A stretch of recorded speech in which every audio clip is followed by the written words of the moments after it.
काळं मटण, सुक्कं मटण बनवण्याची रेसिपी आहे. गॅसवरती कांदा, खोबरं, टोमॅटो छान काळं करून घ्यायचं. त्यामध्ये लसूण, कोथिंबीर टाकून छान बारीक वाटून घ्यायचं. छान धुवून घेतल्यावर त्याच्यामध्ये मीठ, हळद, रेड चिली आणि लिंबाचा रस टाकून छान मॅरिनेट करून ठेवायचं अर्धा तास. मटण छान एकजीव करून घ्यायचं. मॅरिनेट केलेलं मटण त्यात तेल टाकून शिजवून घ्यायचं.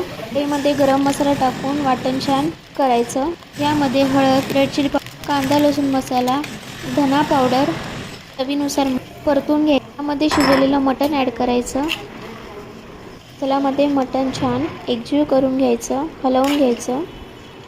10 मिनिटं मटण छान उकळवून घ्यायचं. रेडी आहे सुक्कं मटण.